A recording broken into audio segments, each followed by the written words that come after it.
ক্যারিবিয়ানদের বিপক্ষে ঐতিহাসিক test series জয়ে আইসিসির কাছ থেকে সুখবর পেল টাইগার ক্রিকেটাররা।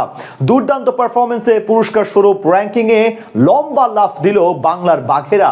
নাহিদ, জাকের, সাদমানরা নিজেদের আগমনী বার্তা দিলেও মিরাজ অবশ্য মেতেছেন সেরাদের সেরা হবার লড়াইয়ে, যেখানে বাকি আর আছে মাত্র একটি ধাপ।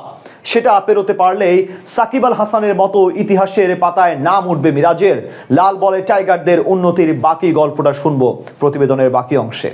মিরাজ যেন হাঁটছেন সাকিবের দেখানো পথেই। ব্যাট বল হাতে এতদিন যেই বীরত্ব গাথা লিখতেন সাকিব, এখন সেই দায়িত্বটা নিজের উপর করে নিয়েছেন টাইগার এই অলরাউন্ডার। ঘরের মাঠ হোক আর বাইরের মাঠ, ফরম্যাটটাও যাই হোক না কেন, মিরাজের কাছে যেন আছে সবকিছুর সমাধান। বোলিংয়ে বরাবরই আস্থার পাত্র মিরাজ এখন ব্যাট হাতেও দেখাচ্ছেন জাদুর ঝলক। ব্যাট হাতেও যে ম্যাচ জেতানোর ক্ষমতা আছে মিরাজের, সেটাই প্রমাণ করছেন বারংবার। ক্যারিবিয়ানদের বিপক্ষে সিরিজেও ব্যাট বল হাতে জ্বলে উঠেছেন মিরাজ, দেখিয়েছেন নিজের জাদু। 2 টেস্টের এই সিরিজে যেমন রান করেছেন, তেমনি পেস বান্ধব পিচেও পেয়েছেন উইকেট, সাথে আবার দলকে নেতৃত্ব দেওয়া তো আছেই।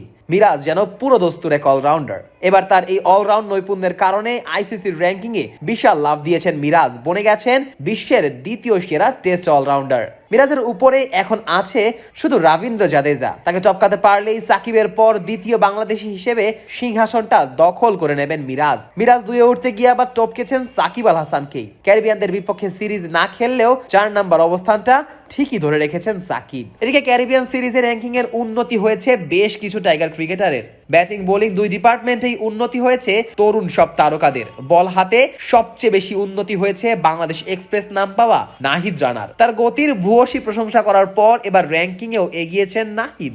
এক লাফে তার উন্নতি হয়েছে 15 ধাপ। শুধু নাহিদ না, উন্নতি হয়েছে অন্য বোলারদেরও। পেস ইউনিটে অগ্রণী ভূমিকা পালন করা তাসকিন, হাসান মাহমুদ দুজনেরই উন্নতি হয়েছে। তাসকিন এগিয়েছেন 3 ধাপ আর হাসান মাহমুদের উন্নতি হয়েছে 7 ধাপ। অলরাউন্ডারদের র্যাঙ্কিং এ উন্নতি হলেও বোলারদের মধ্যে মিরাজের র্যাঙ্কিং এ কোনো পরিবর্তন আসেনি। আর 3 ধাপ এগিয়ে 21 নম্বরে অবস্থান করছেন তাইজুল ইসলাম। বাংলাদেশের হয়ে এই বাহাতি স্পিনারই আছেন এই ক্যাটাগরিতে সবার শীর্ষে। এদিকে তারকা ব্যাটারদের অবনতি হলেও উন্নতি হয়েছে 2 তরুণ তারকার। ক্যারিবিয়ান মাটিতে ব্যাট হাতে দারুণ পারফর্ম করা জাকের আলী অনিক ও সাদমান ইসলাম জয় দুজনেই এগিয়েছেন বেশ কয়েক ধাপ। ব্যাটারদের মধ্যে এগিয়ে থাকা মুশফিক, লিটন দুজনেরই অবনতি হয়েছে। মুশফিক পিছিয়েছেন 2 ধাপ আর লিটন পিছিয়েছেন 5 ধাপ। মুমিনুলের অবস্থা তো আরো করুন, 7 ধাপ পিছিয়ে 55 নম্বরে অবস্থান করছেন এই বাঁহাতি ব্যাটার। এদিকে উন্নতি হয়েছে মেহেদী হাসান মিরাজেরও, 6 ধাপ বেড়ে তার অবস্থান এখন 62 নম্বরে। তবে সবচেয়ে বেশি উন্নতি হয়েছে জাকের আলী অনিক ও সাদমান ইসলামের। 2 ম্যাচেই 50 দেখা পাওয়া জাকের এগিয়েছেন 21 ধাপ। অন্যদিকে সাদমান তো ছাপিয়ে গেছেন সবাইকে, 23 ধাপ উন্নতি করে এই বাঁহাতি ব্যাটারের বর্তমান অবস্থান 74 নম্বরে।